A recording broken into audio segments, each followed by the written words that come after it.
Much members of the press. Today we are here as advocates, together with advocates from the Law Society of Kenya. We are here with Advocate Abner, Council Chabi, and Council John Maina. We've been here from morning until now, waiting for some of the Kenyans who were arrested yesterday as a result of demonstration, which we clearly know that Article 37 of the Kenyan Constitution states clearly that every Kenyan citizen has a right to peaceably picket, demonstrate, assemble, and or present petitions. And therefore, from morning to now, the police officers have refused to present these innocent Kenyans to court.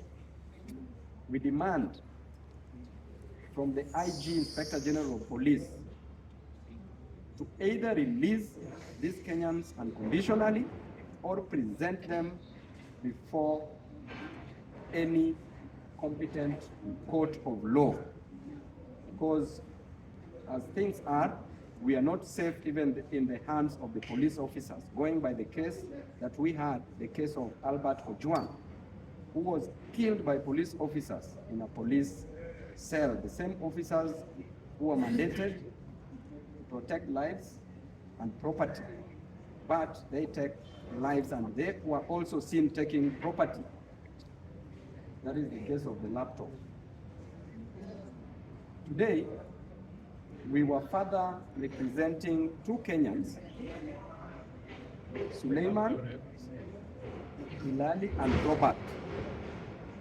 These two Kenyans were arrested with an allegation of publishing false information, that they were inciting the public to march to State House, which we don't see anything wrong with that, because they were simply telling them to go and greet their president. And the president is a public officer, is a state officer. So going to greet him, for him to prepare even tea, lunch, and supper for these Kenyans is not a wrong thing. So the ruling for this matter, because the DCI has made a miscellaneous application on this issue, the ruling will come out tomorrow morning, and we pray that they will be released on personal bond, because the miscellaneous application made by the DCI is vexatious. They are on a fishing expedition, it is limping, it is archaic, it is abnormal. So these Kenyans must be released. On the issue of one of our own who was abducted, Mr. Daniel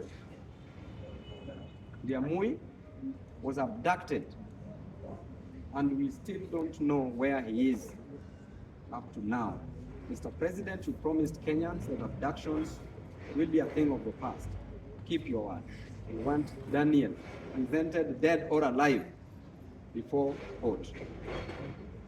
I will welcome other councils to say a word. Yes, thank you very much, ladies and gentlemen from the Fifth Estate.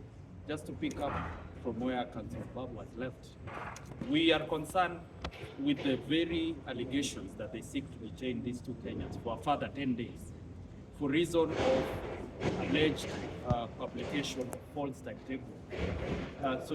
publications linked to a timetable that was posted on an X account, that is Diamui DD. Now, it is quite ironical that the owner of the said account, that is Daniel Diamui, his whereabouts remain unknown, despite the fact that the police themselves took an inventory of items that they collected from his apartment, despite the fact that there is a missing persons report at the Kinoo police station. And now further, and very apparent today from the application before court, is that the DCI seeks to continue holding these two suspects on allegations of activities that were or posts that were made using Dianui's account. So we asked and pushed for the forthwith release of Mr. Dianui. The Law Society of Kenya has equally filed a habeas corpus application, and we will be hoping to see direction from the High Court today as to the compelling of the Inspector of General Police and the DCI boss, Mr. Mohamed Amin, to come before this honorable court to explain the whereabouts of this innocent Kenyan who was taken away on the 21st day of June. This is now 5 days later. So we push for his release unconditionally. Or if they have any charges they want to present against him, let him be brought before a competent court. Thank you. I noticed the court that Bilal even unable to stand up. Yet, the DCI want to continue holding him for more 10 days. That is so inhumane. You should be ashamed of yourself, DCI.